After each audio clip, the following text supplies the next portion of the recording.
Hello student, आज की इस क्लास में हम आदर्शवादियों के अनुसार शिक्षक कैसा होना चाहिए, शिक्षार्थी कैसा होना चाहिए, अनुशासन क्या होना चाहिए आदर्शवादियों के अनुसार, आदर्शवाद और मूल्यांकन यानी कि इसके गुण और दोष क्या थे, इन सभी टॉपिक पे आज की इस क्लास में हम डिस्कस करेंगे।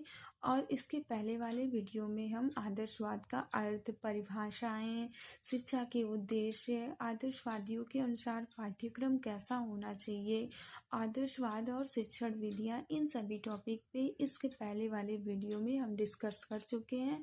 अगर आप नहीं देखे हैं तो जाकर के पहले पहला वाला वीडियो देखिए, उसके बाद आपको इसमें से सारा समझ में आएगा।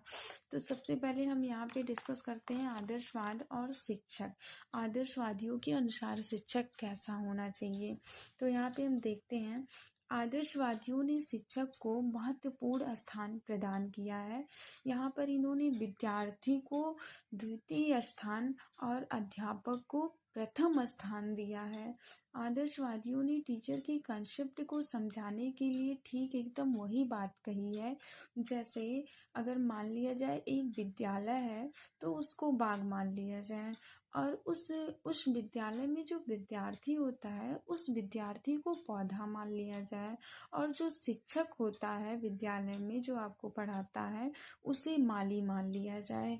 यानी कि इसका मतलब है विद्यालय एक बागीचे के समान है और शिक्षक एक सतर्क आदर्श माली के रूप में होता है। उसी प्रकार जिस प्रकार से एक पौधे की अच्छी ग्रोथ के लिए अच्छे माली की, सतर्क माली की ज़रूरत होती है, उसी प्रकार एक स्टूडेंट है, विद्यार्थी है, उसकी अच्छी ग्रोथ के लिए, अच्छी नॉलेज देने के लिए क्या एक अच्छे शिक्षक की ज़रूरत होती है। तो यहाँ पे जिस प्रकार से आदर्श माली के बिना बागीचे में पौधे का पूर्ण विकास संभव ही नहीं होता है, उसी प्रकार एक आदर्श टीचर के बिना एक विद्यार्थी का पूर्ण विकास संभव नहीं है। आदर्शवाद में शिक्षक का स्थान, इसलिए आदर्शवाद में शिक्षक का स्थान महत्वपूर्ण है, प्रथम स्थान दिया गया है। बालक का पूर्ण विकास शिक्षक पर ही निर्भर करता है। जिस प्रकार एक बागीचे में पौधा होता है, पौधे का पूर्ण विकास माली पे डिपेंड करता है, माली कैसा उसको पानी देता है, किस टाइम पे उसकी अच्छी ग्रोथ के लिए। उसी प्रकार से जो शिक्षक होता है वह अपने स्टूडेंट को, अपने विद्यार्थी को किस प्रकार से शिक्षा दे रहा है वो शिक्षक पर निर्भर करता है। यदि शिक्षक, अगर मान लिया जाए शिक्षक योग्य है, अनुभवी है और कर्तव्यनिष्ठ है, तो अवश्य ही वह बालक को भी वैसा ही बनाएगा।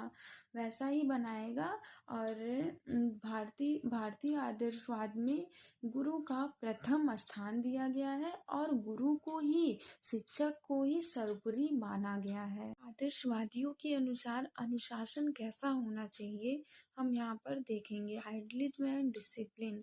आदर्शवाद इस बात पर विश्वास रखता है कि एक विद्यार्थी जब तक अनुशासन में नहीं रहेगा तब तक वो एक पूर्ण व्यक्तित्व को प्राप्त ही नहीं कर सकता है। इसलिए इन्होंने अनुशासन को काफ़ी ज़्यादा महत्वपूर्ण रखा, लेकिन साथ ही साथ इन्होंने यहाँ पर कठोरतम अनुशासन का प्रावधान नहीं किया। इन्होंने पनिश करने वाला जो एक निर्णय होता था वो यहाँ पर नहीं रखा। इन्होंने अनुशासन कैसा रखा, प्रभावात्मक अनुशासन होना चाहिए, ऐसा अनुशासन रखा जिससे शिक्षक को देखकर अपने बच्चे अपने आप अनुशासन में आ जाए। यानी कि आदर्शवादियों के अनुसार कैसा होना चाहिए, प्रभावात्मक होना चाहिए।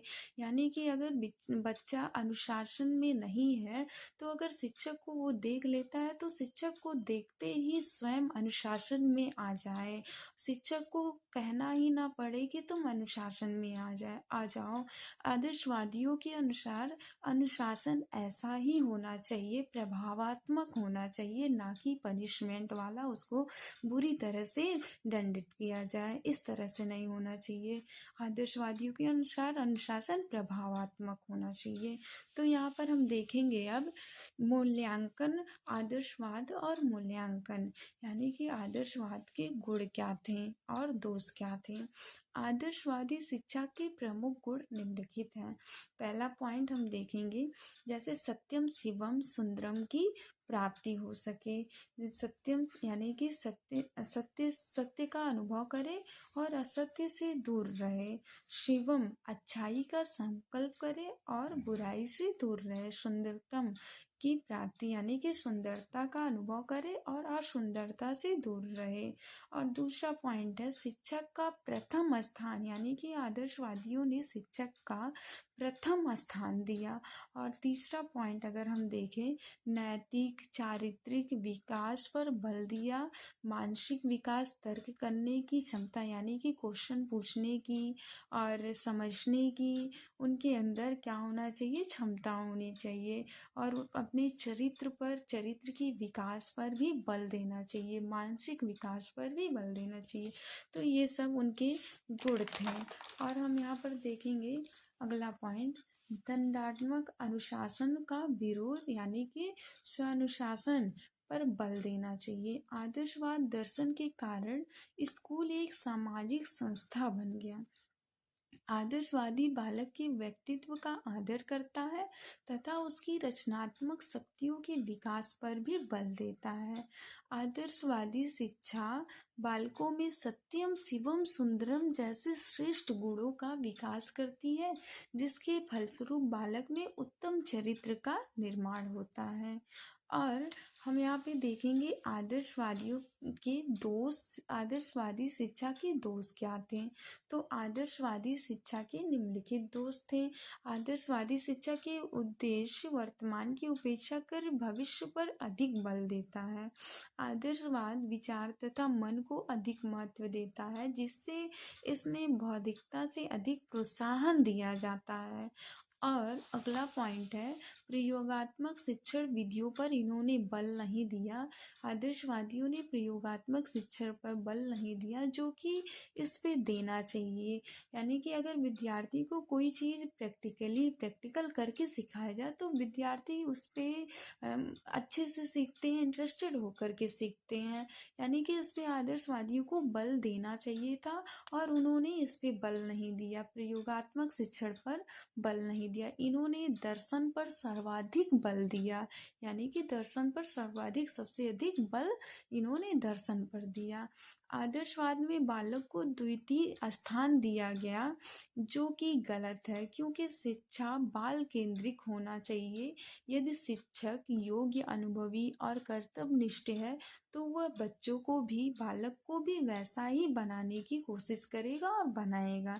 आई होप कि आप लोगों को ये वीडियो समझ में आया होगा। अगर आप लोगों को समझ में नहीं आया होगा तो आप लोग एक बार और अच्छे से देख लीजिए। और बहुत ही इजी तरीके से मैंने आप लोगों के लिए नोट्स बनाया है। Thanks for watching this video. अगली वीडियो में मैं आप लोगों को प्रकृतिवाद के बारे में समझाऊंगी, प्रकृतिवाद का पूरा डिटेल बताऊंगी।